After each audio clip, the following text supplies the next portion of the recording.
Welcome to special analysis. నేను రమా మండవ. ఈరోజు అనాలిసిస్లో భాగంగా మనం ఒక టైటిల్ పెట్టాం ఈరోజు అనాలిసిస్కి. ఆ టైటిల్ ఏంటంటే పర్చూరులో వైసీపీని జగన్మోహన్ రెడ్డి గాలికి వదిలేశారా అని చెప్పి మనం ఒక టైటిల్ ఖాయం చేయడం జరిగింది. ఆ టైటిల్ పెడతామని కూడా అనేక కీలక పరిణామాలు ఉన్నాయి. అనేక కీలక పరిణామాలు ఇప్పుడు కూడా అక్కడ జరుగుతూ వస్తున్నాయి.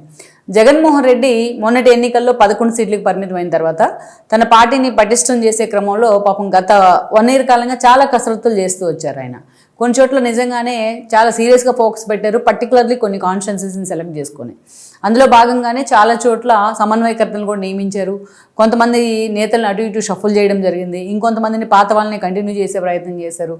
ఇలా మనం మొత్తం చూసినట్లయితే ఇప్పుడిప్పుడే కాన్స్టిట్యున్సీలు అన్నీ కూడా one by one Jaganmohan Reddy ఇప్పటి నుంచే ప్రక్షాళన చేసుకుంటూ వస్తున్నారు.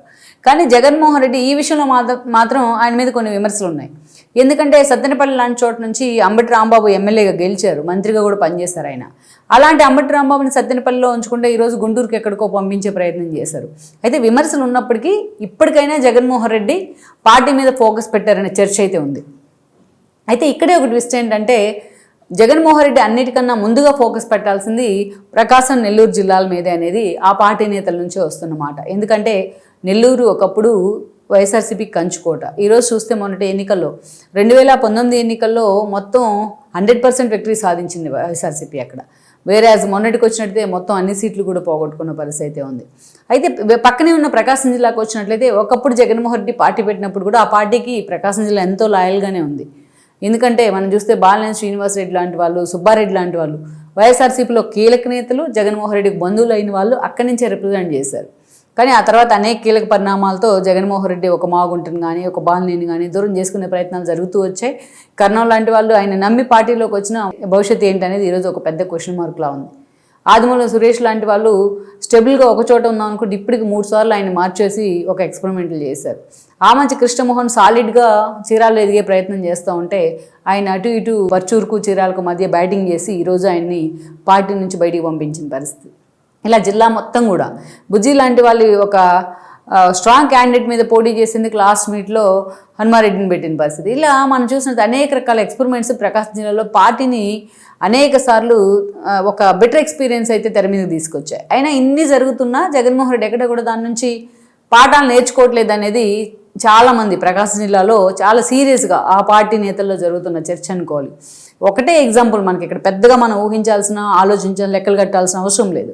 బాలినేని శ్రీనివాసరెడ్డి అటు కాంగ్రెస్లో ఉన్నా ఇటు వైసీపీలో ఉన్నా సుబ్బారెడ్డి లాంటి వాళ్ళ వైపు నుంచి ఆయనకు ఒక ఆధిపత్య పోరున్నా చాలా సీరియస్గా ప్రకాశం జిల్లా రాజకీయాల్లో ఒక చక్రం తిప్పారు. అలాంటి నేత పార్టీ మీద, ప్రభుత్వం మీద తిరుగుబాటు జెండా ఎగరేస్తున్నా ఈరోజు ఎన్నికల్లో ఓడిపోయిన తర్వాత బయటకు వెళ్తున్నా జగన్మోహన్ రెడ్డి ఆయన కూర్చోబెట్టుకుని ఒక మాట మాట్లాడిన పరిస్థితి లేదంటే మనం అర్థం చేసుకోవచ్చు. సో అలా జగన్మోహన్ రెడ్డి స్వయంకృతాపరాధంతోనే జగన్మోహన్ రెడ్డి స్వయంగా తన చేతులతో వదులుకున్న సీట్లు ప్రకాశం జిల్లాలో చాలానే ఉన్నాయి. సో అలా లీడర్లు ఉన్నారు ముందు, తర్వాత సీట్లు. అలాంటి ఒక సీటే పర్చూరు. ఎందుకంటే పర్చూరు అనేది జగన్మోహన్ రెడ్డికి ఎప్పుడు కూడా ఒక అందని ద్రాక్ష లాంటిదే, ఒక కొరకరాని కొయ్య లాంటిదే. కొరకరాని కొయ్య అంటే అక్కడ పర్చూరు నుంచి ప్రజెంట్ టీడీపీ తరపున రిప్రజెంట్ చేస్తున్న ఏలూరు సాంబశివరావు నిజంగానే ఒక కొరకరాని కొయ్యే వైఎస్ఆర్సీపీకి. ముందుగా మనం చూస్తే జగన్మోహన్ రెడ్డి అనేక ప్రయోగాలు చేశారు పర్చూరు నుంచి, కానీ ఏ ప్రయోగం కూడా ఆ స్థాయిలో వర్కౌట్ కాలేదు. జగన్మోహన్ రెడ్డి పార్టీ పెట్టిన తర్వాత ఫస్ట్ ఆయన అటెంప్ట్ చేసిన ఎలక్షన్స్లో ఏదైతే సాధారణ ఎన్నికలు అంటే 2014లో ఆ రోజు ఫస్ట్ టైం ఏలూరు సాంబశివరావు పర్చూరు నుంచి టీడీపీ సెలెక్ట్ చేయడం జరిగింది. ఆ రోజు పెద్దగా ఎవరికి కూడా తెలియదు ఏలూరు సాంబశివరావు లోకల్గా అప్పుడప్పుడే తాను టీడీపీలో ఎమర్జ్ చేసుకుంటా ఉన్న ఒక యంగ్ లీడర్ ఆయన. అలాంటి టైంలో జగన్మోహన్ రెడ్డి అనేక రకాలుగా అక్కడ ఎక్స్పెరిమెంట్లు చేసే ప్రయత్నం చేశారు, రామనాథం లాంటి వాళ్ళని పెట్టి. బట్ అది అంతగా వర్కౌట్ కాలేదు. దెన్ పర్చూరు నుంచి ఆ రోజున ఏలూరు సాంబశివరావు ఎమ్మెల్యే కావడం జరిగింది. దెన్ 2019 ఎన్నికలు వచ్చాయి. 2019 ఎన్నికలు అంటేనే రాష్ట్ర వ్యాప్తంగా ఒక సాలిడ్ వేవ్ వైఎస్ఆర్సీపీకి. జగన్మోహన్ రెడ్డి పాదయాత్ర ఎఫెక్ట్ కావచ్చు, ఒక ఛాన్స్ నినాదం కావచ్చు. ఇలాంటి సమయంలో ఆ రోజు కూడా ఒక ఎక్స్పెరిమెంటే. ఎందుకంటే అప్పటికే పురంధరేశ్వరి బీజేపీలోకి వచ్చింది, దగ్గుబాటి వైసీపీలో ఉన్నారు. తన కొడుకు హితేష్ని పర్చూరు నుంచి నిలబెట్టాలని పాపం ఆయన చివరికంట పోరాడారు. కానీ లాస్ట్ మినిట్లో ఆ రోజున ఆయనకి వాళ్ళ కొడుకు హితేష్కి పౌరసత్వ సమస్య అడ్డుగా మారింది. ఈ క్రమంలోనే ఆ రోజు దగ్గుబాటికి వేరే ఆప్షన్ లేక ఆయనే అక్కడి నుంచి పోటీ చేయాల్సి వచ్చింది. దెన్ ఆయన అక్కడి నుంచి పోటీ చేయడం జరిగింది. అలాంటి దగ్గుబాటిని ఓడించారు ఆ రోజు ఏలూరు సాంబశివరావు. అది కూడా రాష్ట్ర వ్యాప్తంగా జగన్మోహన్ రెడ్డి వేవ్ చాలా గట్టిగా కనిపించిన ఆ ఎన్నికల్లో.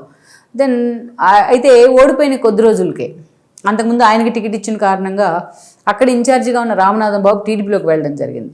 దెన్ ఆయన ఓడిపోయిన తర్వాత రామనాథం బాబు మళ్ళీ ఆ పార్టీలోకి వచ్చే ప్రయత్నం చేశారు. ఇటు చూస్తే టీడీపీ అతను ఎమ్మెల్యేగా ఉన్నారు ఏలూరు సాంబశివరావు, ఇటువైపు చూస్తే రామనాథం బాబు లాంటి వాళ్ళు మళ్ళీ పార్టీలోకి వచ్చారు. ఇక అనేక రకాలుగా పార్టీలో సఫికేషన్. ఇలాంటి పరిస్థితుల్లో ముందుగా పార్టీకి రాజీనామా చేశారు దగ్గుబాటి వెంకటేశ్వరరావు. ఆ తర్వాత కొద్ది రోజులకే తాను రాజకీయ సన్యాసం చేస్తున్నాను, ఈ రోజున రాజకీయాల్లో తాను ఇమడలేను అంటూ కూడా ఆయన పూర్తిగా రాజకీయాల నుంచి తప్పుకున్నారు ఆల్రెడీ. దెన్ అదేవిధంగా చూస్తే అక్కడి నుంచి కూడా 5 ఏళ్ళ అవకాశం వచ్చింది జగన్మోహన్ రెడ్డికి. అక్కడున్న క్యాడర్ని కానీ అక్కడ కోపప్ చేసుకుని పార్టీని తనకు అనుకూలంగా అక్కడ ఉన్న వాళ్ళందరినీ మలుచుకునే అవకాశం చాలా వచ్చింది. ఎందుకంటే అప్పటికే బాలినేని లాంటి వాళ్ళు, మాగుంట లాంటి వాళ్ళు, సుబ్బారెడ్డి లాంటి వాళ్ళు ఆ పార్టీలో ఉన్నారు. కానీ అంత సీరియస్గా ఎవరు కూడా ఒక అద్దంకి, ఒక పర్చూరు లాంటి ఒక సాలిడ్ కాన్షియన్స్ మీద ఫోకస్ పెట్టని పరిస్థితి అయితే ఉంది. దెన్ ఇలాంటి క్రమంలోనే 2024లో అసలు ఎవరు పోటీ చేస్తారు అని చర్చ వచ్చింది పర్చూరు కాన్స్టిట్యున్సీ నుంచి. అప్పుడు జగన్మోహన్ రెడ్డి కర్ణం బలరాము టీడీపీ నుంచి గెలిచి చీరాల తరపున 2019లో గెలిచిన కొద్ది రోజులకే వైఎస్ఆర్సీపీ జెండా కప్పుకున్నారు. గెలవక ముందు నుంచే అక్కడ ఓడిపోయిన ఆమంచి కృష్ణమోహన్తో ఆయనకి విభేదాలు ఉన్నాయి. దెన్ గెలిచిన తర్వాత ఆయన పార్టీలోకి వచ్చిన తర్వాత ఆ విభేదాలు ఎక్కువైనాయి. సో ఈ విభేదాలకు చెక్ పెట్టే క్రమంలో ఆమంచిని చీరాల నుంచి తీసుకొచ్చి పర్చూరు ఇన్ఛార్జిగా జగన్మోహన్ రెడ్డి ప్రకటించారు. ఎన్నోసార్లు బాలినేని లాంటి వాళ్ళు బొజ్జగించినా, జగన్మోహన్ రెడ్డి స్వయంగా పిలిచి కన్విన్స్ చేసినా తన సొంత కాన్స్టిట్యుయెన్సీ అయిన చీరాలను విడిచి పర్చూరు వచ్చేందుకు ఆమంచి కృష్ణమోహన్ అంతగా ఇష్టపడలేదు ఆయన. ఈ క్రమంలోనే ఎన్నికలకు ముందు కరెక్ట్గా ఎలాగైతే 2019 ఎన్నికలకు ముందు టీడీపీని వీడి వైసీపీలోకి వెళ్ళారో, మొన్నటి ఎన్నికలకు ముందు ఆయన వైఎస్ఆర్సీపీకి రాజీనామా ఇచ్చి స్వతంత్రంగా పోటీ చేయడం జరిగింది. చీరాల నుంచే పోటీ చేశారు ఆయన తన సొంత కాన్స్టిట్యుయెన్సీ నుంచి. దెన్ పర్చూరులో అప్పుడు ఒక అభ్యర్థి కావాల్సి వచ్చి లాస్ట్ మినిట్లో ఎడం బాలాజీని తీసుకొచ్చారు జగన్మోహన్ రెడ్డి. ఎడం బాలాజీ ఒకప్పుడు టీడీపీకి చీరాల ఇన్ఛార్జిగా పనిచేస్తారు ఆయన. సో అలాంటి ఎడం బాలాజీని హడావుడిగా తీసుకొచ్చి ఆయనకి టికెట్ ఇవ్వడం జరిగింది. అప్పటికే 10 ఏళ్ళు ఉన్నారు ఆయన ఎమ్మెల్యేగా. ఒకసారి పార్టీ అధికారంలో ఉంది 14లో, ఒకసారి ప్రతిపక్షంలో ఉంది. ఒక రాక్ సాలిడ్ ఎమ్మెల్యేగా తయారయ్యారు అప్పటికే ఏలూరు సాంబశివరావు. జనం మధ్య చొచ్చుకొని పోవడం కానీ, జనంలో ఆయనకున్న ఒక వ్యక్తిగత ఇమేజ్ని ఆయన బిల్డప్ చేసుకున్న విధానం కానీ, జగన్మోహన్ రెడ్డి ఎన్ని కేసులు పెట్టి వేధించినా 5 ఏళ్ల పాటు అదే స్థాయిలో ఆ పార్టీ కోసం ఆయన నిలబడిన తీరుగానే ఆయన ఇమేజ్ని అమాంతం పెంచింది. దట్టు మొన్నటి ఎన్నికల్లో 3 పార్టీలు కలిసి కూటమిగా ఏర్పడిన తీరుతో ఇంకా స్ట్రాంగ్ బేస్ అయితే ఏర్పాటైంది అక్కడ కూటమికి మొన్నటి ఎన్నికల్లో. సో ఈ క్రమంలోనే ఎడం బాలాజీ లాంటి వాళ్ళు ఆ రోజున అంతగా ఫైట్ కూడా ఇవ్వలేకపోయారు. లాస్ట్ మినిట్లో టికెట్ ఇచ్చిన కారణంగా ఏలూరు సాంబశివరావుకి ఫైట్ ఇవ్వలేకపోయారు. దాన్ని ఈరోజు మొన్నటి ఎన్నికల్లో ఏలూరు సాంబశివరావు 3వ సారి అక్కడి నుంచి ఎమ్మెల్యేగా గెలిచి హ్యాట్రిక్ కొట్టారు. ఇక వైఎస్ఆర్సీపీ అసలు ఉందో లేదో తెలియని పరిస్థితి మొన్నటి ఎన్నికల్లో. ఇక ఇప్పుడు చూసినట్లయితే అన్ని చోట్ల సమన్వయకర్తలను ప్రకటిస్తున్న జగన్మోహన్ రెడ్డి ప్రకాశం జిల్లాలో అతి కీలక కాన్స్టిట్యుయెన్సీ అయిన పర్చూరును వదిలేశారు ఆయన. ఈరోజు రామనాథం బాబు పార్టీలో ఉన్నారా లేదో తెలియని పరిస్థితి, పాత ఇన్ఛార్జ్. ఇప్పుడు ఎడం బాలాజీ కొత్తగా మొన్నటి ఎన్నికల్లో పోటీ చేశారు. పోటీ చేసిన తర్వాత అసలు ఎడం బాలాజీ ఆ పార్టీ మీద ఫోకస్ పెట్టారో లేదో తెలియని పరిస్థితి.